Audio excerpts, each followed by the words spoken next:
आजको भिडियोमा हजुरहरूले जान्नुहुनेछ एउटा मेहनत के हो अनि एउटा सिक्ने चाह इच्छा भयो भनेदेखि के हुँदैन भनेर। हामीले करिब काठमाडौँबाट 18 किलोमिटर भित्र गोदावरी क्षेत्रमा पुग्छौँ। गोदावरी क्षेत्रमा हामी गाउँहरू घुम्छौँ एवं त्यहाँको स्थानीयहरूसँग त्यहाँको बारेमा जान्ने कोसिस गर्छौँ। एउटा नाटक पनि प्रस्तुत गर्छौँ। साथै गोदावरीको राम्रो पर्यटक क्षेत्रहरू पनि भ्रमण गर्छौँ र अझै त्यहाँको बारेमा जान्ने कोसिस गर्ने नै छौँ। साथै गोदावरीमा रहेको अन्य कुराहरूको पनि खोज गर्नेछौँ। यतिसम्म हजुरहरूलाई सबै कुरा यही भिडियोबाट हामीले कभर गर्ने कोसिस गरेका छौँ। अब धेरै नबोलिकन भिडियोतर्फ लागौँ है त। पहिलो दिन हामीलाई केही कुराको आइडिया थिएन कि हामी कहाँ जाँदैछौँ भनेर। तर हामीलाई यति कुरा थाहा थियो कि हामीले त्यहाँ गएर केही कुरा सिक्नु अनि कसैलाई केही कुरा सिकाउनु थियो। त्यही कारणले गर्दाखेरि हामीले हाम्रो स्क्रिप्ट तयार पार्न थाल्यौँ, जहाँ हामीले सोचेको भन्दा पनि राम्रो स्क्रिप्ट निक्लेर आयो। अझै केही कुराको कमी हुन्छ कि जस्तो फिल भएको कारणले गर्दाखेरि हामीले हाम्रो म्याम र सरसँग पनि सल्लाह लिन थाल्यौँ। पहिलो दिन यो स्क्रिप्टमा काम गर्नको लागि हाम्रो टिमलाई चाहिँ निकै नै गाह्रो भइरहेको थियो। कसैले डायलग बिर्सेर तनाव, कसैले आफ्नो रोलै बिर्सेर तनाव, कसैले के बोल्दिने कसैले के बोल्दिने।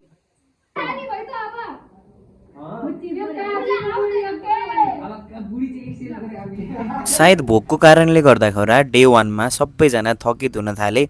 2-3 बज्ने बित्तिकै र हामी सबैजना घरतिर लाग्यौँ। दोस्रो दिनमा हामीले यो कुरा थाहा पायौँ कि हाम्रो पहिलो दिनको कमजोरी के थियो भनेर, र यो खोजी गरिदिन थाल्नुभयो हाम्रो एसमेन म्यामले, जहाँ हाम्रो के कुरामा चाहिँ बिग्रिया छ, के कुरामा चाहिँ कमी छ र के कुरा चेन्ज गर्नुपर्छ भनेर म्यामले हामीलाई आफ्नो टाइम दिएर 12 बजेसम्म हामीलाई मद्दत गर्नुभयो। म्यामले भने जसरी हामीले हाम्रो क्यारेक्टरलाई फिल गर्न थाल्यौँ र हामीले हाम्रो दोस्रो दिनमा पुरा ड्रामा हामीले गरेर कम्प्लिट गर्यौँ।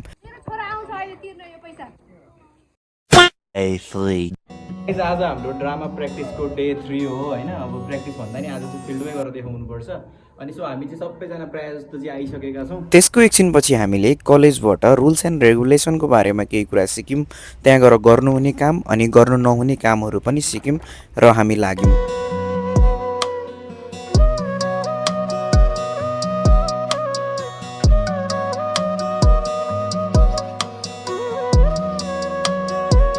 सायद अफिस टाइमले गर्दाखेरि होला बाटोमा निकै धेरै जामहरू हामीले भेट्दिरहेको।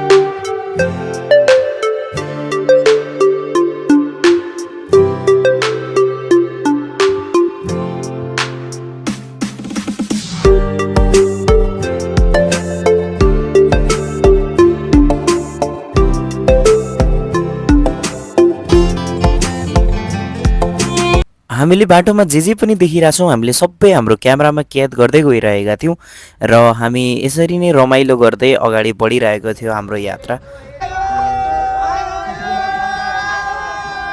करिब 1 घन्टापछि हामी आइपुग्छौँ गोदावरी।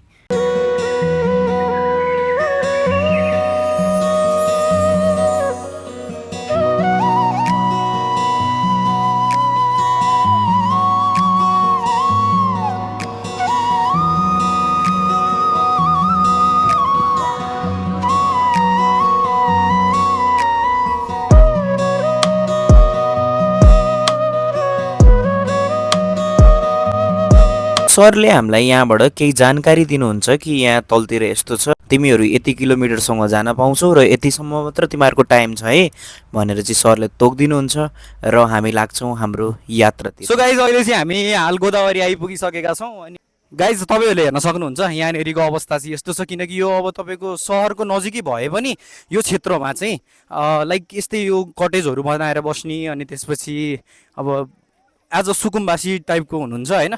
झन्डै 1 किलोमिटर तल आइसकेपछि हाम्रो ग्रुप चाहिँ अरूको ग्रुपबाट चाहिँ छुटेर हामी छुट्टै बाटोतिर लाग्न थाल्छौँ। नमस्ते हजुरहरू के यहाँ काम गर्दै हुनुहुन्छ? यहाँ काममा यो घरमा गरौँ भनेर।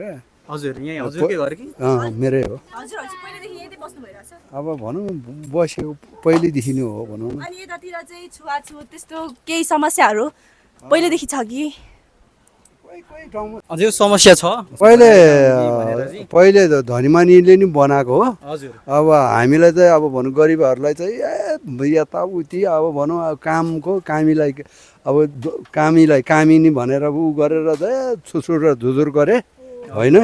अब भनौँ अब जो भने अब भनौँ अलि सानो जात भयो भने ऊ गर्ने अब भनौँ परदेशमा नि अब जे भयो भने नेतामा जेमा नि होइन उनीहरूको मात्रै के होइन हामी त छैनौँ। अब त यो मान्छे ऊ भयो यो ठुलो मान्छे बन्यो भनेर चाहिँ अलिकति शङ्ख हुन्छ अनि शङ्ख गर्ने अनि पिल्ने चेप्ने त्यही हो। त्यस्तालाई चाहिँ हामी जनचेतनाबाट केही सन्देश पठाउन चाहन्छौँ। अब कुनै पनि कानुनमा भनेको छैन सानो जातले एउटा काम एउटा ठुलो पदमा पुग्न सक्दैन भनेर। थोरै हामीले चाहिँ केही नाटक तयार पारेका छौँ। यो हाम्रो पहिलेदेखिबाट अलिकति गरिबलाई हेप्ने धनीले राज गर्ने अनि त्यसपछि अब धनी नै भए पनि कोही छुवाछुतको अब जस्तै हुन्छ नि पहिलेदेखिबाट दमै हो यो यता नाटक तयार पारेका छौँ। अनि त्यही भएर चाहिँ हजुरहरू चाहिँ यसमा आउनुहुन्छ कि भनेर अनि हजुरलाई चाहिँ के लाग्छ त यो विचार भनेर चाहिँ अलिकति सोधौँ है त। यो विचार त अब सबैलाई एक होस् भनेर राम्रो होस् होइन। हजुर सबैको सोचाइ एउटै होस्। हजुर हजुरले भ्याउनुहुन्छ भनेदेखि चाहिँ आइसेल है त। हुन्छ आउँछु। हामी आउन त आयौँ तर यहाँनिर चाहिँ के भयो भन्दाखेरि अब सबैजना आफ्नो काममा यतिखेर व्यस्तता देखिरहेछौँ। त्यसमा अहिलेसम्म जोसँग पनि कुरा गऱ्यौँ उहाँहरूले चाहिँ निकै राम्रो रेस्पोन्स दिनुभएको छ। अझै पनि छ यहाँनिर हुनसक्छ भनेर भन्नुभएको छ। अब हेरौँ अलिकति व्यस्तता गरियो थोरै मात्रामा मान्छेहरू हुनुहुन्छ त्यही पनि हामी तपाईँहरूलाई देखाउने ट्राई गर्छौँ। सो फलो मी है त आइसेरा।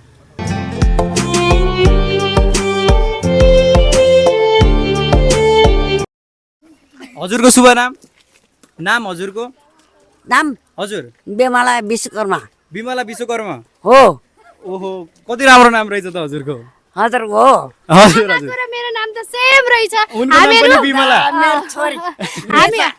हामीहरू चाहिँ यही पर एउटा नाटक बनाउँदैछौँ आज यो चौरमा अगाडि यो अलि अगाडि यो चौर छ नि ठुलो चौर छ नि खाली अगाडि थोरै अगाडि अगाडि हिँड्न सक्दैन अनि बिस्तारै भए पनि एकचोटि आइदिनु होला है। गाउँघरमा जसै अनुसार छुवाछुतको अनि त्यसपछि सानो ठुलो धनी गरिब भनेर भेदभाव गरे हुन्छ नि हो त्यस्ता आवाज उठाउनको लागि जनचेतना फैलाउनको लागि यहाँ आएका हौ है। आउनु होला हजुर। आमा अनि यतातिर त्यस्तो त छैन नि अहिले त्यो दलित भनेर हेप्ने यताउता केही त छैन हाल्न पर्छ। ल धेरै धेरै धन्यवाद है आमा आउनु होला है। भाइबहिनीहरूको बोल्दै जाँदा रिसर्चको बेलामा क्वेसनहरू धेरै छन् एकदम स्मार्ट टिम हो यो। फेरि अब बोल्दै जाँदाखेरि घाँटी सुक्ला होइन बोली अड्किन्छ कि भन्दा पनि घाँटी नसुकोस् र मेरो जस्तो बोली नबिग्रियोस् धेरै पढाएर भनेर अनिताज बाबु नानी सबैजना लिनुभयो। ल तपाईँले लिनु पर्यो नि त। हामीले लिसक्यौँ।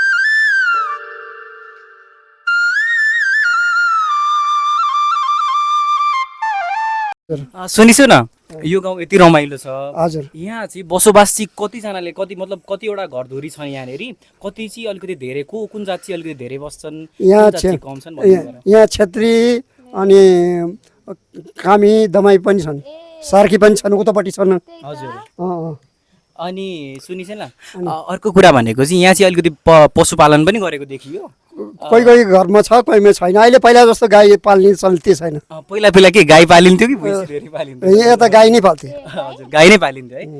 अनि अर्को कुरा भनेको चाहिँ यहाँको अब सबैभन्दा ठुलो कुरा भनेको त यहाँ बगैँचाहरू धेरै छ अलिक घुम्न आउने पर्यटनहरू पनि धेरै नै आउँछन्। यहाँ पाइने विशेष फुल चाहिँ कुन हो जस्तो लाग्छ? यहाँ त सबैको गुराँस हो गोदावरी फुल हो। हजुर गुराँस र गोदावरी चाहिँ यतातिर धेरै नै पाइन्छ। अनि बुवा अनि के अरे यहाँको मुख्य पेसा के हो हामीलाई भनिदिनुहोस् न। सबै किसानी त हुन् नि। त्यही त किसानै बढी हैन। हाम्रो यात्रा यसरी नै अगाडि बढिरहेको थियो। हामीले धेरैजनासँग चाहिँ धेरै किसिमको प्रश्नहरू गऱ्यौँ। एउटा प्रश्नले चाहिँ हामीलाई अलिकति उल्मुलाइरहेको थियो जुन थियो नेताहरूको प्रश्न जुनमा चाहिँ हामीले यो भिडियोमा देखाउन खासै चाहेर एउटा क्लिप हालिदिन्छु जहाँ चाहिँ एउटा बाले चाहिँ आफ्नो आक्रोश पोख्नु भएको छ। सो हेर्नु होला है त। कानुनले के भन्छ भने अब यो कानुन अब उनै जानुन् भने जस्तो यो नेताहरूले जानेनन्। तपाईँहरूले जान्नु पर्यो। अब जेन्जीको रूप यो फुटेर उ गरेर हिँड्नु भएन होइन त। अब बुढाहरू त बिग्रे होइन। हामीले यसो गर्नु हामीले त तिनीहरूलाई रक्तदान जीवन दान गरे जस्तो दान गरे हो नि त भोट हालेर होइन।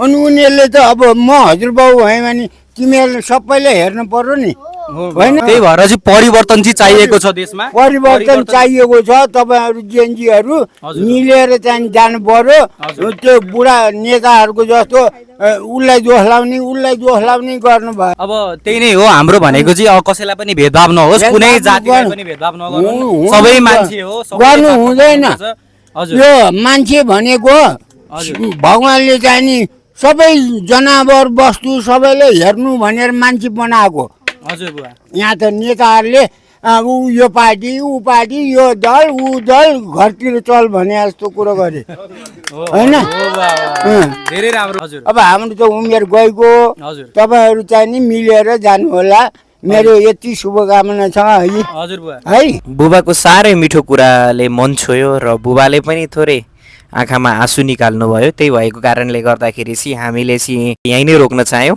र हामीसँग समयको निकै कमी भएको कारणले गर्दाखेरि र हामी लेट पनि भइसकेका थियौँ। धेरैजनासँग मिठो मिठो कुराले गर्दाखेरि हामी चाहिँ निकै पछि पनि परिसकेका थियौँ। त्यही भएर हामी लाग्यौँ नाटक देखाउनपट्टि।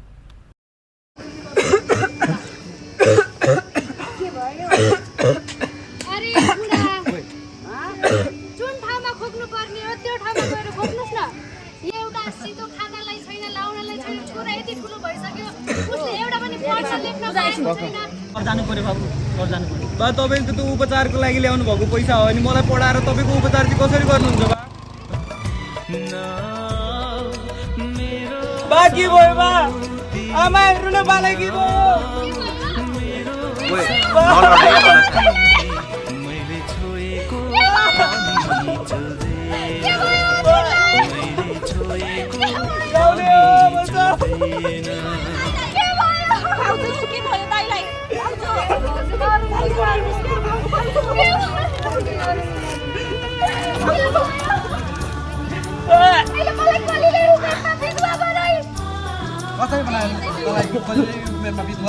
कति भयो काजी साहब यो त धेरै नै बोल्नु भइरहेको छ तपाईसँग त म पछि बोल्छु। अनि यो हाम्रो समाज के हो यो हाम्रो समाज एउटा गाई बस्तु मर्यो भनेदेखि सबैजना मिलेर लगेर खाल्टो खनेर गाड्छन् अनि आज एउटा मान्छे जो मरिरहेछ त्यसलाई हेरेर सबैजनाले एउटा छुवाछुतको नाम दिएर अलिक पर बसेर छुन धरी डढाइराख्नु भएको छ। हामी पनि त मान्छे हौँ। के कति काम ल्याउनु भयो हाम्रो आँगनमा? हजुरको माथि मुद्दा परेको छ। मुद्दा कस्तो हाल्छ म माथि मुद्दा? आफूले हाले मुद्दा। ए तिमीहरू अब खाना कालेर पनि मुद्दा हाल्यो होइन? चेलीबेटीलाई हामी आफै पाल्न सक्छौँ। हामी आफ्नो भाउजूलाई आफै पाल्न सक्छौँ। अब कागज छैन मृत्युको लागि लडिराख्नु भएको थियो त्यो बेला लेखेर मेरो गोजीमा हाल्नु भएको थियो। म यो लिएर यो कागज र त्यो जति तपाईँले दिनुभएको पैसा थियो त्यो पैसा लिएर म सहर गएको थिएँ। सहर गएर पनि मैले यो कागज पढ्न सकिनँ। भिख माग्नु पर्यो गुहार लाउनु पर्यो यो पढ्नको लागि। मैले तीसम्म मलाई गराएर अहिले 20 वर्षपछि म फर्किएको छु। अब यो के नै लेखा छ होला र होइन? कसरी आज मैले एउटा काजीलाई ठिक पारेको छु जसरी त्रेता युगमा राम भगवानले रावणलाई मार्नु भएको थियो त्यसरी नै आज लज्जित मुखले काजी झुकेर बसेको छ यहाँनिर अगाडि। त्योभन्दा ठुलो कुरा के नै चाहिन्छ र हामीलाई यो समाजलाई के चाहियो र? अब पनि परिवर्तन नहुने अब परिवर्तन नभए कहिले हुने? हामी पनि मान्छे होइन? हामीलाई काट्दाखेरि पनि रगत आउँछ तपाईँहरूलाई काट्दाखेरि पनि रगतै आउँछ कि धनी बाहिनीलाई काट्दाखेरि छुट्टै छुट्टै कलरको रगत आउँछ?